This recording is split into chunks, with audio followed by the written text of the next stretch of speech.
بسم الله الرحمن الرحيم. هنتكلم بقى النهارده على الماسلز بتاعت الليج. لو انتوا فاكرين ده سيكشن في الثاي وده سيكشن في الليج، يا ترى الفرق ما بينهم ايه؟ بصوا كده، السيكشن بتاعت الثاي كان عظمة الفيمر اهي موجودة، وكان عندي 3 intermuscular septa، والثاي كان متقسم into 3 compartments، اسميهم بالترتيب anterior وميديال وبوستيريور. الليج لو انا خدت سكشن فيه الاقي عندي عظمتين، التibia والفيبيولا، بينهم interosseous membrane with 2 septa بس، و 3 compartments. الكومبارتمنت دول اسمهم anterior وposterior ولاترال. يبقى الثاي 3 compartment anterior posterior وميديال، الليج 3 compartment anterior posterior ولاترال. النيرف سبلاي بتاع الانتيريور كومبارتمنت بتاعت الليج اسمه ديبرونيال، في اسم تاني بس كلمة دي أحسن، كلمة برونيال يعني فيبيولار. واللاترال كومبارتمنت النيرف سبلاي بتاعه اسمه سوبرفيشيال برونيال، وليه اسم تاني. والبوستيريور كومبارتمنت النيرف سبلاي بتاعه اسمه تيبيال، وبرضك ليه اسم تاني. يبقى الانتيريور كومبارتمنت دي برونيال، اللاترال كومبارتمنت سوبرفيشيال برونيال، والبوستيريور كومبارتمنت تيبيال. يبقى احنا حسبنا النيرف سبلاي بتاع العضله. لو خدنا الماسل بتاعت الانتيريور كومبارتمنت اوف ذا ليج اللي هي النيرف سبلاي بتاعها دي برونيال نيرف، هلاقيها ان هي عباره عن 4 عضلات. العضله الاولانيه بتبقى طالعه من التيبيا والانتروسيس ممبرين، الميديا سيرفيس غير الاس جي اس مش ماسكه في حاجه، ففي دي هتبقى ماسكه في اللاترال سيرفيس بتاعت التيبيا والانتروسيس ممبرين. العضله دي اسمها تيبياليس انتير. يبقى اول عضله تبقى طالعه من التيبيا والانتروسيس ممبرين اسمها تيبياليس انتير.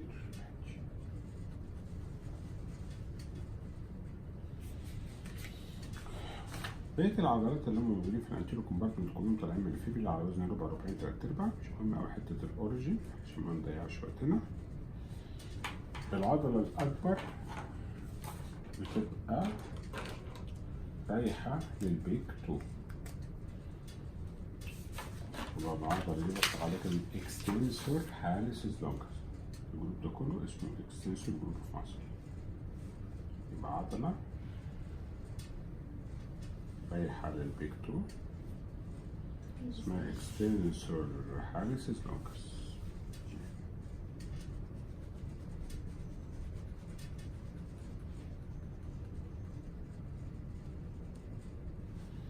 وعضلة رايحة للأذر توث بطلق عليها كلمة اكستنسور ديجيتورم لونجس.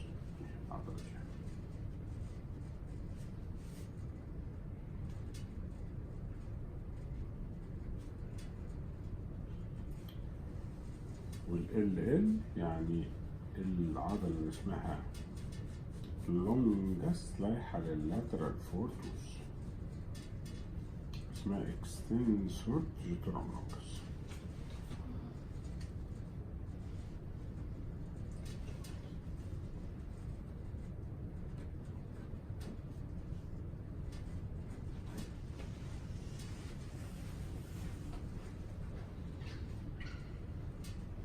ونلاقي حتة عضلة موجودة كده ناحية اللاترال سايد رايحة للبيز اوف فيفث ميتاتارسال بون اسمها برونيوس تيرشس may be absent for part minutes. اسمها برونيوس تيرشس. عندنا العضلات، يبقى عضلة زي ما تشوفي كده. العضلات دي واحدة بس كانت طالعة من التibia، وبقية العضلات كانت طالعة من الفيبيولا. اللي طالعة من التibia بس اسمها tibialis anterior، بقية العضلات طالعة من الفيبيولا على وزن ربع 3/4.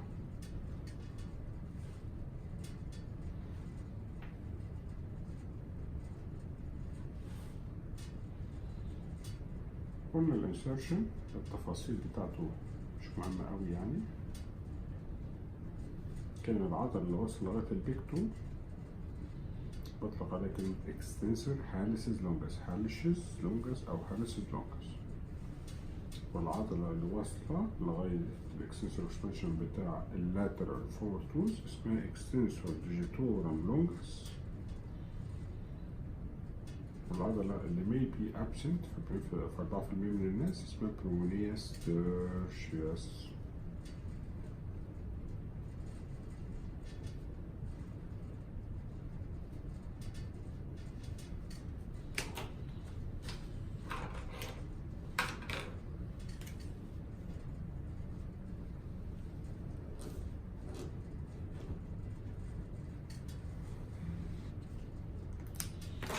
تعالوا نشوف بقى النيرف سبلاي والاكشن بتاعت العضلات. يبقى احنا خدنا الجنرال ايديا على العضلات. بصوا على النيرف سبلاي والاكشن. هعمل ازاي؟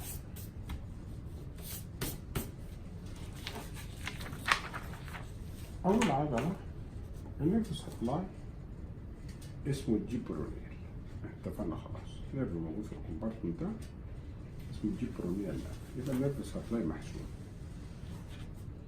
الاكشن بتاعت العضلات، العضله الاولانيه اسمها tibialis anterior، اللي هي دي اسمها tibialis anterior. والعضله الاخرانيه اسمها peroneus tertius. كلمه peroneus يعني فيبيولا، والترشيس يعني تالت عضلة بتشيل الاسم. كلمة ترشيس يعني الثلاثي، يعني في عضلة اسمها برونيوس لونجس، وفي عضلة اسمها برونيوس بريفس، وعضلة اسمها برونيوس ترشيس يعني تالت عضلة بتشيل الاسم ده برونيوس. يبقى عندي تيبياليس وعندي برونيوس. العضلتين دول عكس بعضهم خالص. العضلة اللي اسمها تيبياليس بتعمل inversion، اما العضله اسمها برونيوس بتعمل eversion. باختصار عندي مفصلين. المفصل الاولاني اسمه انكل جوينت، بيسمح بدورسي فليكشن وبلانتر فليكشن. ترفع رجلك فوق ناحيه الضوافر اسمه دورسي فليكشن، تنزل رجلك لتحت اسمها بلانتر فليكشن، تقلب رجلك لجوه اسمها انفرشن، تقلب رجلك لبره اسمها ايفرشن. الدورسي والبلانتر فليكشن بتتم في الانكل جوينت، اما الانفرشن والايفرشن بتتم في جوينت تحت التيلس بيسموه سب تيلر جوينت. يبقى عندي تو جوينتس بقى، انكل وسب تيلر جوينت. الانكل بتتم فيه دورسي وبلانتر فليكشن، العضلات الاربعه دول كلهم بيعملوا دورسي فليكشن. لكن تحت التيلس اسمه سب تيلر جوينت بيتم فيه انفرشن وايفرشن. اي عضله اسمها تيبياليس بتعمل انفرشن، اي عضله اسمها برونيوس بتعمل ايفرشن. اي عضله اسمها تيبياليس بتعمل سبورتس تو ميديال لونجيتودينال ارش، زي ما اي عضله اسمها برونيوس بتعمل سبورتس تو لاترال لونجيتودينال ارش.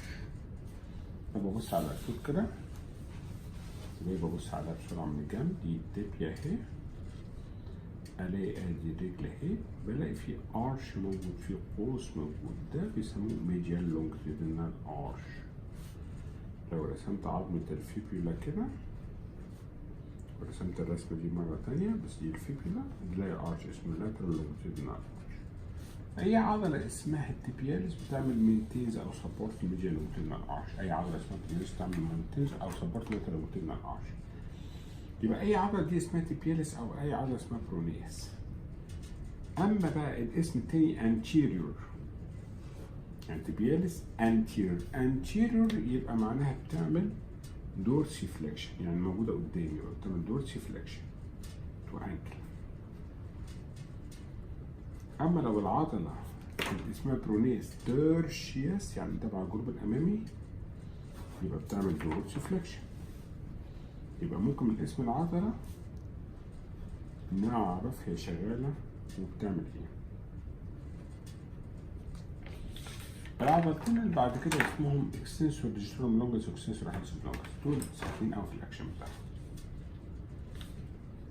بيعملوا ايه بقى العضلات دي؟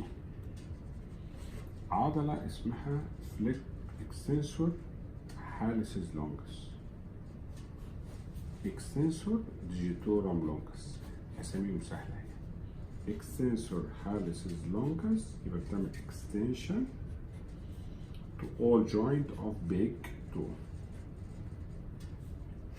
all joints. اما العضله اللي اسمها extensor digitorum longus يبقى بتعمل extension to all joints of lateral four toes. وقلنا بنحفظ ال longus all joints. ال longus يعني lateral four joints. اللونجس يعني all joints، وبنفتكر اللونجس يبقى لاترال.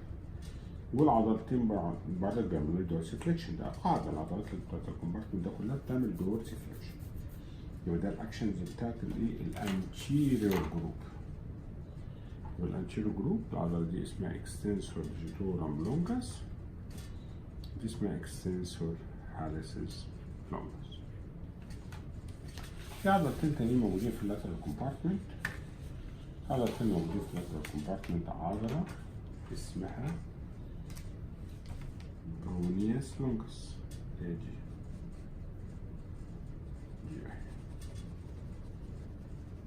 برونياس بريفيس. البريفيس اللي هي الجيب اللي انا رسمتها الجيب كده اسمها برونياس بريفيس.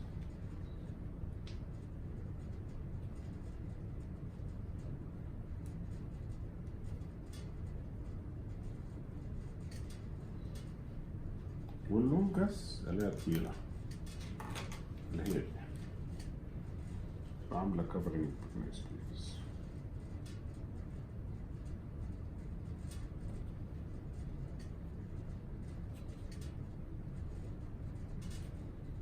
يبقى في اللاترال كومبارتمنت عندي عضلتين. يبقى العضلتين الموجودين في اللاترال كومبارتمنت اسمهم برونياس لونجس بريفيس، دول في اللاترال كومبارتمنت اسمهم لونجس برونياس لونجس برونياس بريفيس، طويلة وقصيرة. العضلات اللي موجودة في اللاترال كومبارتمنت ان شورت برونياس لونجس وبرونياس بريفيس، الاقي النيرف سبلاي خدناه كان اسمه سوبرفيشيال برونيال، ودي اسم تاني. الاكشن لسه حالا قايلين اي عضله اسمها برونياس بتعمل ايفرشن، بتعمل سبورتس لللاترال لونجيتودينال ارش، لكن اللونجس والبريفيس بيعدوا ورا اللاترال مانيبس. يبقى العضلتين دول بقى الاكشن التالت فيهم بيعملوا بلانتار فليكشن للانكل. يبقى هنا البرونياس اي عضله اسمها برونياس بتعمل ايفرشن، اي عضله اسمها برونياس بتعمل سبورت لاترال لونجيتودينال ارش. الترشس بتعدي قدام المفصل بتعمل دورسي فليكشن، اللونجس والبريفيس بيعدوا ورا المفصل بيعملوا بلانتار فليكشن. يمكن اللونجس لها اكشن كمان بتعمل مينتينز للترانسفيرز ارش بتاع الفوت. يبقى دي الماسلز بتاعت اللاترال كومبارتمنت.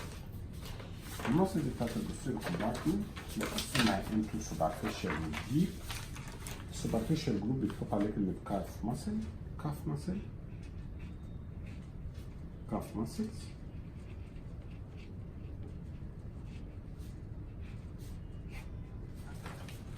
الكاف ماسل دول 3 ماسلز، ودي عضلات مهمة.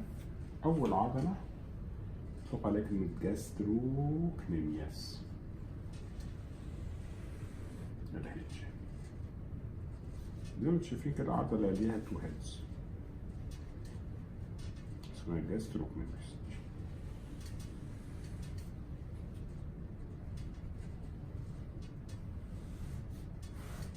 وتجيب ليها عضلة اسمها سولياس اللي هي دي. يبقى تجيب ليها كده عضلة اسمها سولياس مثلا اللي هي دي.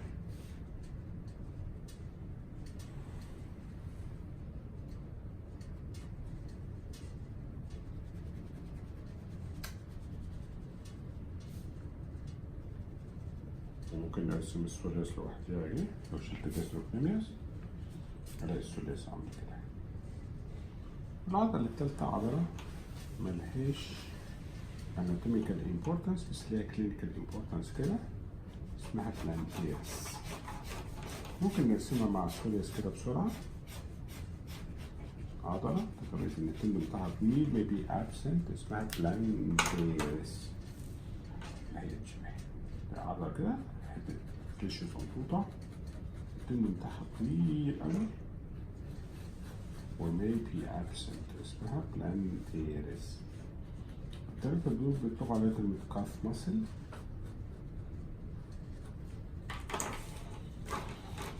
يبقى أول واحدة بيطلق عليها كلمة جاستروكنيمياس ماسل. وجايبها بص بسرعة كده اهي. لازم نعرف الأورجن والإنسرشن بتاعت العضلات لأن دي عضلات مهمة وليها كلينيكال امبورتنس. الجاستروكنيمياس ليها ميجر ولاترال هيد. الجاسترو هي مع كلمة بطن يعني. كنيمياس يعني ليج. الأورجن بتاعها الميديال هيد طالعة من البوبليتيال سيرفيس اوف ذا فيمر above medial condyle. يبقى طالعة من البوبليتيال سيرفيس اوف فيمر above medial condyle. اللاترال هيد طالعة من اللاترال سيرفيس اوف لاترال كوندايل. يبقى اللاترال هيد طالعة من اللاترال سيرفيس اوف لاترال كوندايل يعني واطية شوية اوف فيمر طالعة. بس اللاترال هيد دي مهمة، معلومة مهمة ان في سيسامويد بون بتبقى ديفلوبد في اللاترال هيد اوف جاستروكنيمياس بيطلقوا عليها كلمة فابيلا زي كلمة باتيلا. دي سيسامويد بون.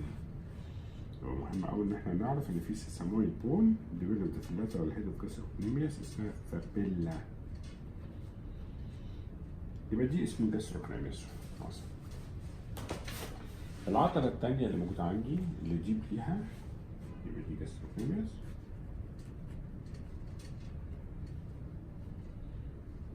العضلة التانية اللي تجيب ليها اسمها السولياس ماسل. كلمة سول يعني فلات. جاستروكنيمياس يعني بطن الرجل.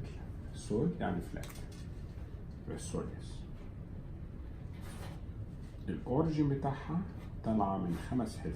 حتتين من التibia، حتتين من الفيبيولا، حاجة بين التibia والفيبيولا.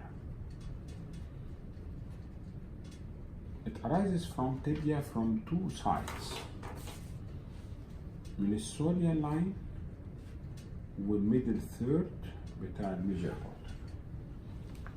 بين التibia والفيبيولا في ارش اسمه فايبرس ارش.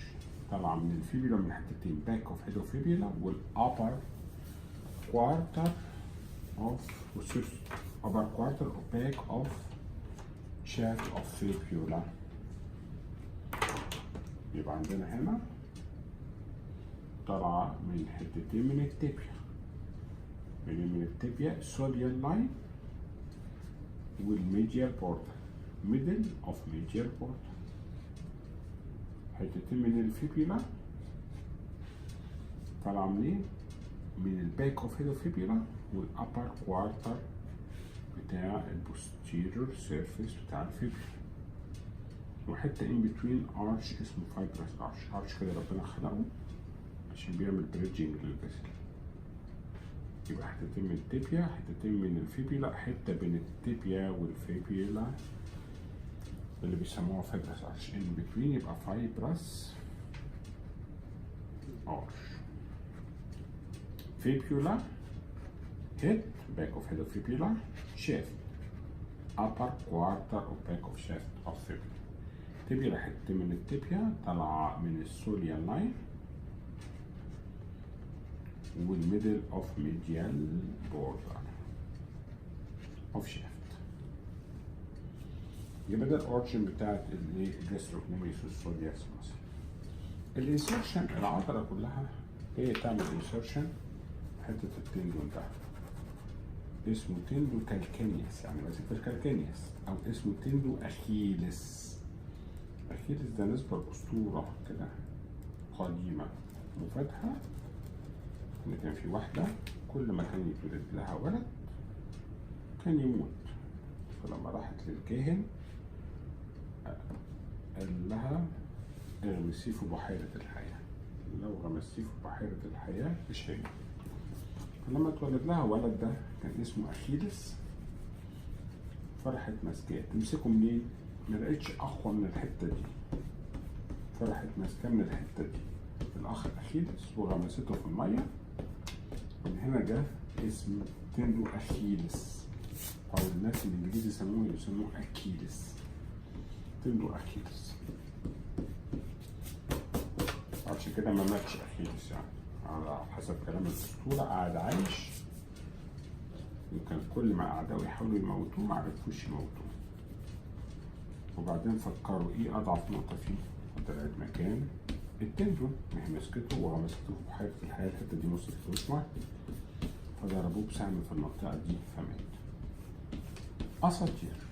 انما اللي يهمنا في كل الكلام ده ان الانسرشن بتاعي في الحته دي التندو كالكاليس. النيرف سبلاي قلنا النيرف بتاع الكومبارتمنت ده اسمه تيبيال نيرف، يبقى النيرف سبلاي بتاعنا هو التيبيال نيرف. التيبيال نيرف ده زي ما هنعرفه بعد كده مكون من جزئين، جزء في البوبليتير فوسا بيغذي العضلات كلها، وبعدين الجزء التالت بقى بيعدي تحت الفيبرس ارش ويروح معدي ديب يروح مغذي السولياس كمان مره. السولياس طماعه تاخد منه مرتين، مره من التيبيال نيرف وهو في البوبليتير فوسا، ومره من التيبيال نيرف لذلك.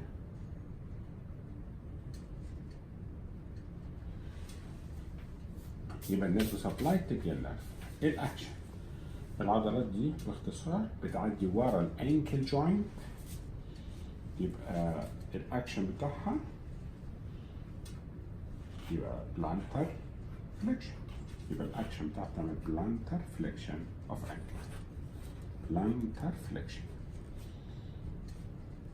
يعني زي ما يكون واحد مثلا بيلعب باليه مثلا، واحد بيمشي على طراطيف صعبة. الجاستروكنيميوس ليها اكشن اضافي، اللي هو بتعدي ورا الهيب جوينت، سوري ورا الني جوينت، بتعمل فليكشن للني جوينت، لكن السوليس ما بتعملش الاكشن ده. السوليس ما تعملش الاكشن ده. السوليس تشتغل على الانكل جوينت بس، لكن الجاستروكنيميوس تشتغل على الانكل جوينت، تشتغل على الني جوينت الاثنين. يبقى بس السوليس الجاستروكنيميوس قصيره، ما تشتغلش على المفصلين في وقت واحد، يعني انها تعمل الاكشن ده هي الاكشن ده. العضله دي الجاستروكنيميوس والسوليس مع بعضهم لهم اسم في الاناتومي، اسمهم مع بعضهم ترايسبس شولي. ترايسبس شولي ده اكسبريشن بيديه للجاستروكنيميوس والسوليس مع بعضهم.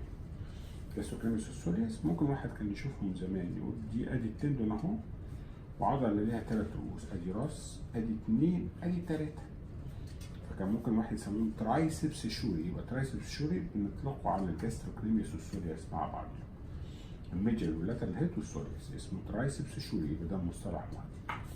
العضله الاخيره اسمها بلانتيرس. البلانتيرس ماسل دي عضله تبع جروب اوف ماسل رودومنتري، يعني تراجع في النمو بتاعها. اختصارها كانت طالعه من البوبليتيري سيرفيس اوف ذا فيمر اباف اللاترال كوندايل واللاترال سوبرا كوندايل لاين، مسكت ميجر للتندون اللي هو التندو اكيليس. النيرف سبلاي بتاعها نفس النيرف بتاع الكومبارتمنت اللي هو التيبيال نيرف، اللي هو النيرف ده تيبيال نيرف. الاكشن هي اصلا مش ماسكه نفسها، بس هي لو اشتغلت تشتغل على المفصلين. لكن المهم في العضله دي ان التندون بتاعها ممكن يتقطع. لما يتقطع والواحد بيلعب بتعمل سيفير بين، فبيطلقوا على المرض ده في الطب كلمة تنس، مش قلب، اسمه تنس ليج. تنس قلب ده لو اتنزع اللي هو اللاترال ايبيكوندايل بتاعت الهيومرس، لكن لو اتنزعت العضلة دي تعمل تنس ليج.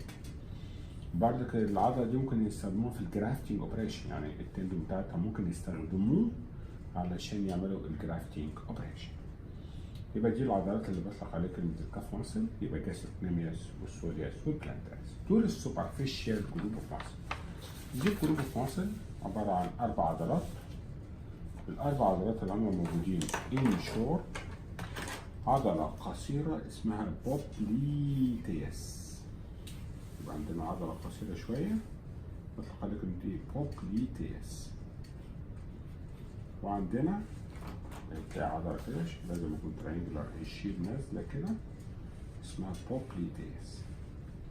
وثلاث عضلات موجودين زي العضلات الموجودة من قدام، بس بنقلب الأسامي. مش كان اللي قدام اسمهم تيبياليس انتيريور واكستنسور جيتورم لونجاس واكستنسور هالسيس لونجاس، هي دي تيبياليس انتيريور واكستنسور جيتورم لونجاس واكستنسور هالسيس لونجاس. هنا هنقول بقى تيبياليس بوستيريور وفليكسور جيتورم لونجاس وفليكسور هالسيس لونجاس. عضلة بتبقى طالعة عكس عكاس، يعني طالعة من أقصى اليمين لأقصى الشمال، يعني طالعة من الفيبيولا وواصلة لغاية البيك تو، وتلاقيها واطية شوية كده. تلاقي العضلة دي واصلة لغاية البيك تو، اسمها فليكسور هالسيس لونجاس. يبقى العضلة دي اسمها ايه؟ فليكسور هالسيس لونجاس.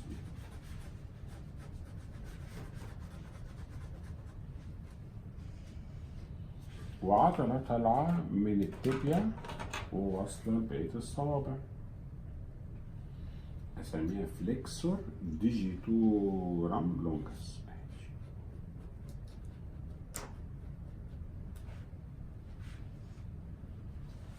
يبقى واصلة لبقية الصوابع.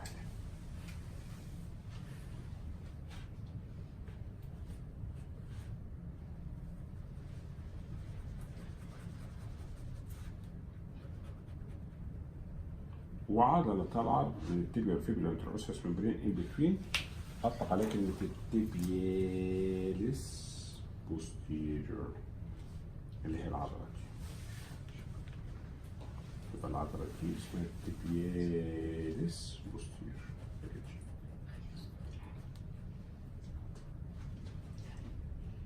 يبقى عندنا هنا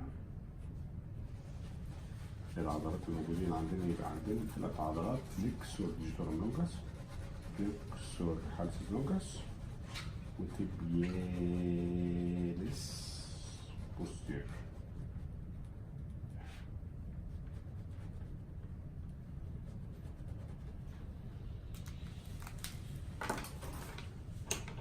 والعضلة اللي موجودة فوق اسمها بوبليتيس. يبقى نهاية الكلام عندنا 4 عضلات.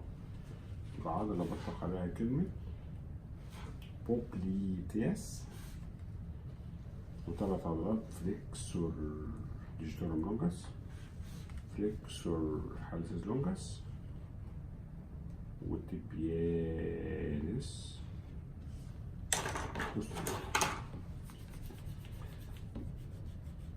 ان شورت بدون دخول في تفاصيل فظيعة قوي، لو جاي ببص على النيرف سبلاي والاكشن بتاعت العضلات، اول عضلة النيرف سبلاي هنا سهلة قوي. لو احنا جايين بنبص كده الاقي هنا في نيرف نازل اسمه تيبيال نيرف. شايفين التيبيال نيرف ده؟ التيبيال نيرف ده بيقسموه قطعتين، قطعة في البوبليتيال فوس أو قطعة في الليج، اللي انا عملت خط اهو. يبقى ده التيبيال نيرف في البوبليتيال فوسا، دي اسم تاني. وهنا تيبيال نيرف الليج، ودي اسم تاني. التلات عضلات دول اللي هو الفليكسور هالسس لونجس والفليكسور ديجيتورم لونجس والتيبياليس بوستير كلهم بيعطوا من التيبيال نيرف زلك واضح. بينما البوبليتيس بتاخد من التيبيال نيرف ومن البوبليتيال فوسا. واضح كده كل واحدة تاخد ازاي. الأكشن بتاعت العضلات البوبليتيس بتعمل unlocking to knee. يعني unlocking باختصار في نهاية الاكستنشن بتلاقي في عندي medial rotation of the femur. الله أكبر الله. ده الميديال روتيشن اللي موجود ده بيطلق عليه كلمة locking. علشان ابتدي اعمل فليكشن للني لازم العضلة دي تشتغل، بتعمل unlocking يبقى اسمها بوبليتيس. بقية العضلات زي ما كل واحدة فيها بتدل تيبياليس بوستيرور لسه قايلين لو عدى عضلة اسمها تيبياليس يبقى بتعمل انفيرشن. لو عندي عضلة اسمها تيبياليس بتعمل مينتينز الميديال لونجيتودينال ارش. وادام اسمها بوستيرور يبقى بتعمل بلانتر فليكشن. كل العضلات اللي فاضلة دي بتعمل بلانتر فليكشن في الانكل. العضلة اسمها الاكستنسور ديجيتورم لونجس، سوري اسمها فليكسور ديجيتورم لونجس، فليكسور ديجيتورم لونجس. فليكسور بتعمل فليكشن، ديجيتورم يعني اللاترال فور توز، لونجس يبقى all joints بتعمل فليكشن to all joints of lateral four toes. العضلة اللي اسمها فليكسور هالسس لونجس، فليكسور هالسس لونجس، فليكسور يبقى بتعمل فليكشن، هالسس معناها بيج تون، لونجس يعني all joints يبقى بتعمل فليكشن to all joints of lateral four toes. وطبعا الفليكسور هالسس لونجس والفليكسور ديجيتورم لونجس والتيبياليس بوستيرور كلهم بيعدوا ورا الانكل جوينت. يعني كل العضلات دي بتعمل فليكشن، بلانتر فليكشن للانكل جوينت.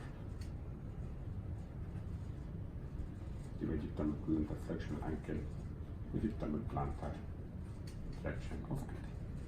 كده بقى احنا خلصنا المسلز بتاعت الليج، والى اللقاء في لقاء اخر ان شاء الله. السلام عليكم ورحمه الله وبركاته.